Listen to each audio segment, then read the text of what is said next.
Et salut tout le monde, c'est Cid Noir, et aujourd'hui on se retrouve pour une vidéo sur les fourmis. Alors déjà je vais commencer par remercier Myrline, si j'écorche pas son pseudo, donc du forum myrmecofourmis.org maintenant. Oui, qui m'a vendu donc pour un prix raisonnable une petite fondation colonie, on va dire. Et donc voilà, je le remercie parce que c'est une espèce qu'on ne se trouve pas si souvent que ça à la vente. Donc voilà, il n'y a jamais eu de cette espèce-là sur ma chaîne YouTube en plus, puisque à l'époque où j'en élevais, non, Internet n'existait même pas, donc il risquait pas d'y en avoir sur ma chaîne. Donc voilà, ça remonte à longtemps, ce genre m'avait un peu ennuyé à l'époque, voilà, j'en ai élevé longtemps. Mais là ça fait que ça fait longtemps et puis voilà. Donc on va pas faire patienter le suspense plus longtemps. Nous allons nous rapprocher et voir de quoi il s'agit. Alors, une mise au point serait pas mal, voilà. Alors vous avez peut-être déjà reconnu pour les connaisseurs.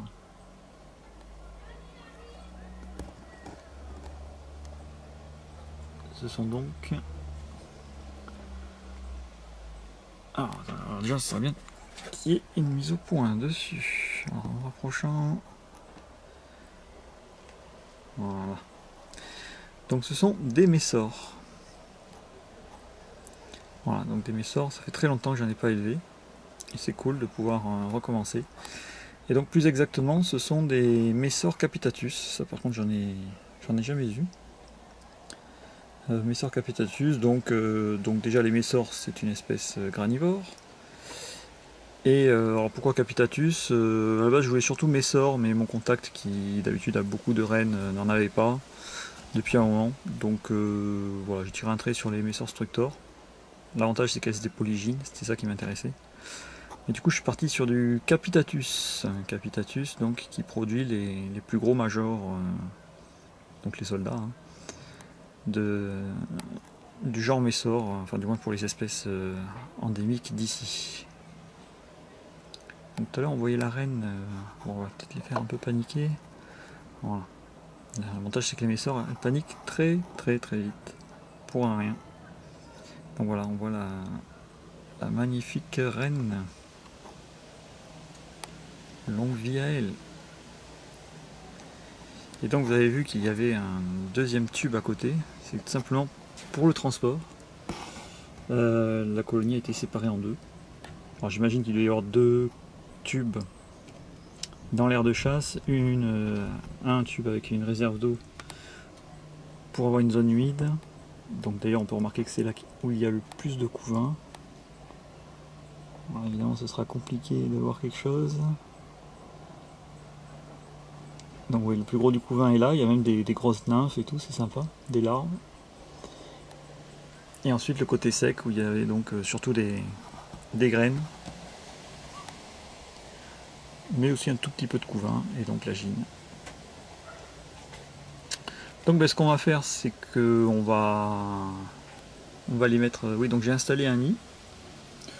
Donc ce sera celui-là, alors c'est un nid vertical pour petite espèce, parce que moi j'avais que ça de vraiment présentable pour l'instant. Donc voilà, ce sera ça pour l'instant, on verra si la reine n'aura pas trop de mal à se déplacer dedans. Logiquement ça devrait aller.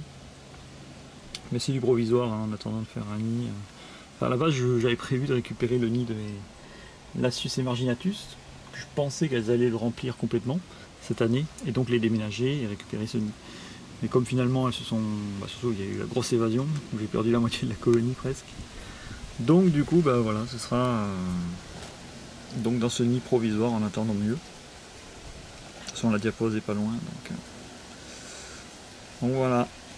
Alors ce que je vais faire du coup c'est que je vais procéder. Donc oui, donc on a le nid qui est là, hop, le tube de liaison qui est un peu long mais c'est pas grave. Et ensuite l'aire de chasse, je vais nettoyer au mieux. Boîte Ferrero, hein, classique. Et donc je vais mettre les deux tubes dans l'aire de chasse, donc ça va être marrant déjà de voir l'interaction entre les deux tubes, parce que ça fait déjà pas mal de jours qu'elles sont séparées, que la colonie est séparée en deux, donc voilà, elles vont pouvoir recommuniquer entre elles. Et ensuite un éventuel déménagement, mais alors là je garantis pas que je serai là au moment du déménagement. On verra ça. Petite coupure et on se retrouve une fois que j'aurai installé les 2 tubes dans l'aire de chasse. Alors voilà, ça y est, le lâcher est fait. Alors ça a été assez rapide puisque vu que les messeurs sont complètement en panique rapidement, à peine j'ai enlevé le coton, ça courait déjà de partout, ça sautait du tube avant même que je l'ai mis dans l'aire de chasse. Donc du coup on n'a pas pu vraiment observer, voilà, on est vraiment quelques secondes après avoir déposé les tubes. Hein. Mais voilà, il n'y a pas comme les Lassus ou quoi où il y aurait eu une observation d'antenne entre les 2 parties de tube. Là, du coup vu que c'était la panique générale, tout le monde s'est mélangé direct, mais bon apparemment il n'y a pas de soucis entre les 2. Ne vous inquiétez pas si vous entendez des cris, hein, c'est mon cousin qui habite en bas qui fait la fête.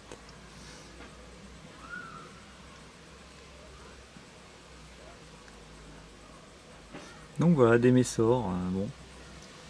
Alors ça va être sympa aussi pour niveau alimentation, parce que déjà bon, j'aurais pas acheté les graines, parce que vu que j'ai beaucoup de terrain et que je suis pas trop du genre à débroussailler tout le temps, hein, je laisse plutôt fleurir.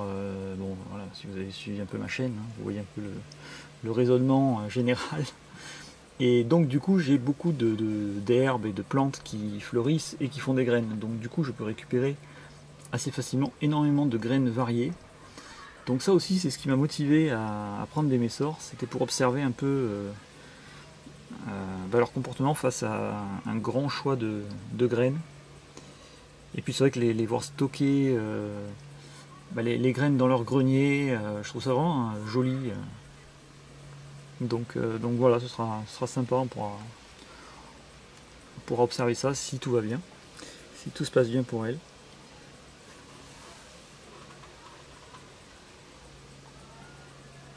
Voilà, bon là, après c'est classique, hein, elles prennent, elles visitent l'aire de chasse, elles prennent leur marque.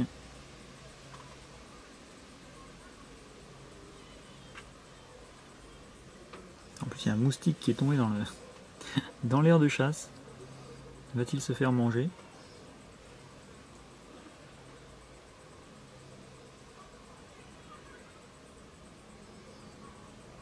Quand je regardais, la reine est vraiment au fond du tube. Elle ne bouge pas. Alors on peut voir qu'il y a quand même quelques, on va dire, médias. Donc c'est vraiment la taille intérieure, parce qu'il y a, on va dire, il y a les petites ouvrières, taille moyenne, et après on va dire les soldats. Donc major, minor et média. Média c'est le milieu donc du coup. Et donc voilà, ça aussi c'est intéressant. On voit la reine qui s'approche de la sortie.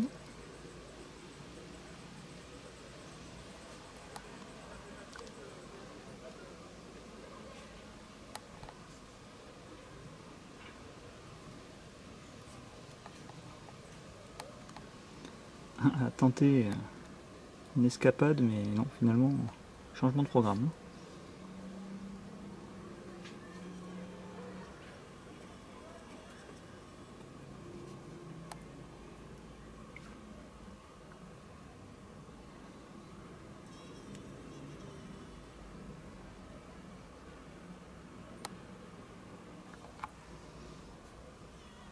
J'essaie de déplacer un peu le trépied.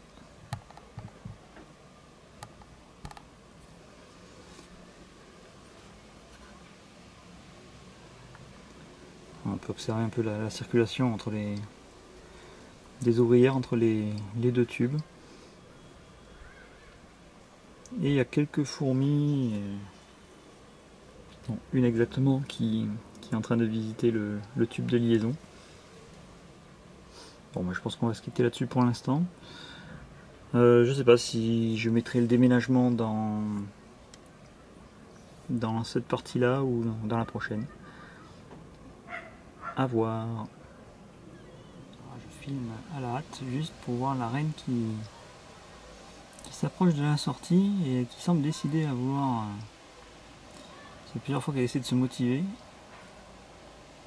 Elle semble vraiment motivée à aller dans l'aire de chasse.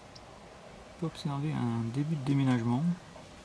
Les ouvrières qui transportent des petites larves et des nymphes.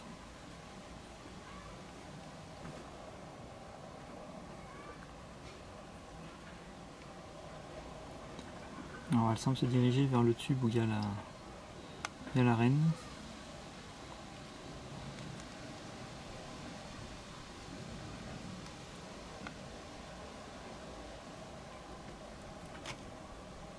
Mais bon, c'est un peu la panique générale quand même. Hein.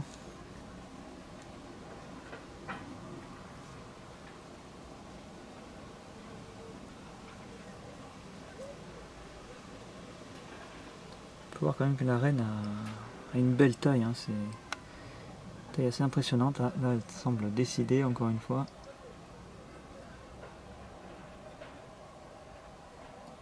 Et non. Évidemment, pendant que je mettais un cache devant le nid dans lequel elle doit s'installer, la reine en a profité pour déménager d'un tube à l'autre. Juste à l'instant, je l'ai vu rentrer.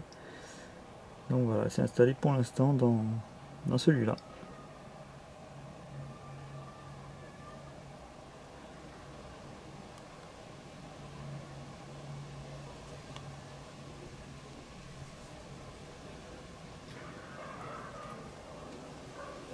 Donc on verra ce que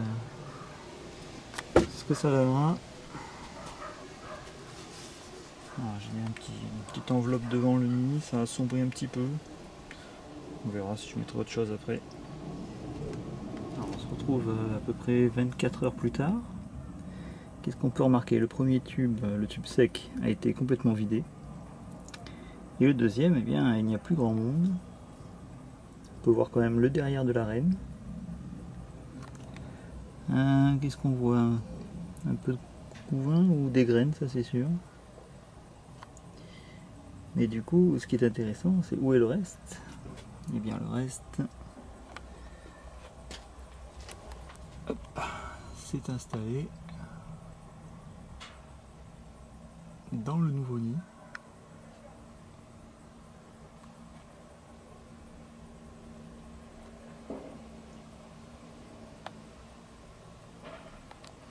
Alors, je vais essayer de filmer un peu mieux.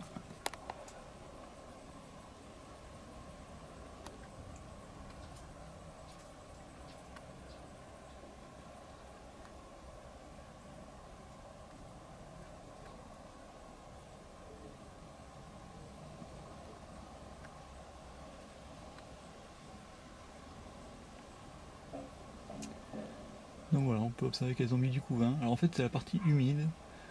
Déjà hier soir en fait elles avaient commencé à s'installer ici. Mais alors à ma surprise, ma grande surprise, c'est qu'elles avaient commencé à installer les graines dans la zone humide. Je me suis dit bon, normalement le grenier est plutôt dans la zone sèche.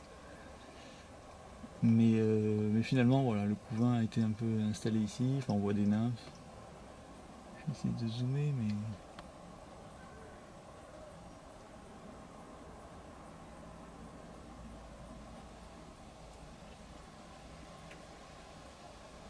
Voilà, donc un début de déménagement.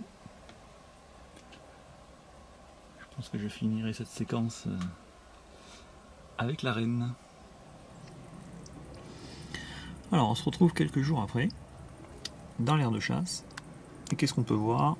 Il n'y a plus de tubes. Pour une bonne raison, c'est que elles ont déménagé. Donc du coup, en rentrant du boulot, petite frayeur, je me suis retrouvé avec la reine dans le tuyau. Et j'ai cru franchement qu'elle était morte. Elle ne bougeait plus, dans une position pas très encourageante. Et en fait ce que j'ai remarqué, c'est qu'elle n'arrivait pas à passer le tuyau, parce que là en fait pour rentrer le tuyau dans le nid, j'ai dû un peu l'écraser. Et du coup le passage était trop étroit pour qu'elle puisse passer. Et donc elle était un peu coincée avec les ouvrières qui la motivaient pour passer et elle qui pouvait pas. Et donc je pense qu'elle a dû s'épuiser à essayer de passer. Et du coup elle était là au milieu du tuyau toute seule. Voilà, ça m'a un peu fait peur. Donc je me suis vite dépêché de dévisser la petite vis qu'il y a là. C'est derrière, c'est un petit écrou. Et pour élargir un peu l'ouverture du tuyau, du coup la vibration la fait réagir. Donc déjà j'étais rassuré, elle est encore vivante. Et du coup elle a essayé de passer, et bon, en se faufilant, elle a réussi à passer. Alors je le répète, hein, ce nid est fait normalement pour une petite espèce, donc du coup la reine est un peu à l'étroit dans celui-là. Mais j'avais que ça pour l'instant. Donc voilà, elles se sont installées. Alors elles ont déjà commencé à faire un dépotoir ici. Parce que les messors font beaucoup de déchets hein, comme elles mangent des graines.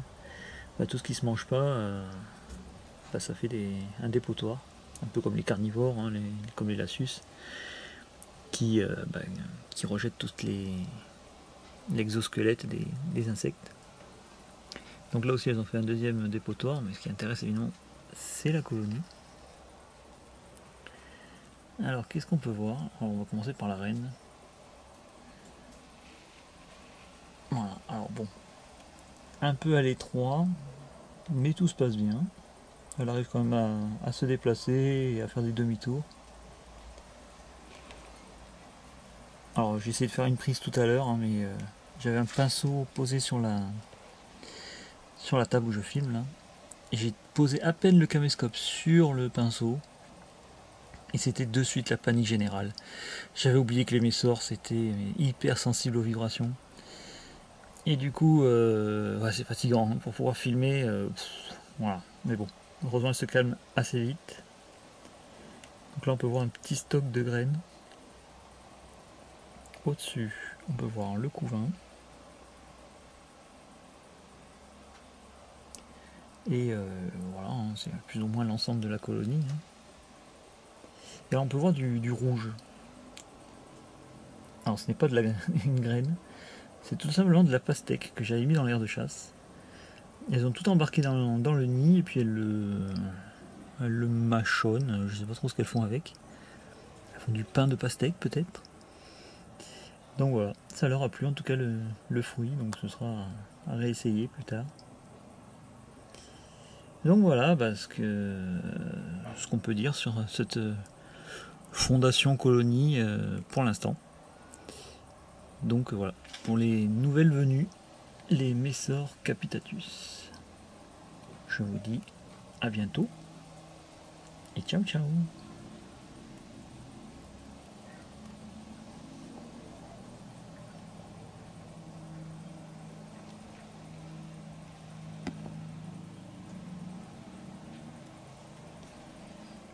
Voilà, oui, j'ai à peine tapoté dans le nid. Voilà, on va se quitter sur une panique générale. Magnifique.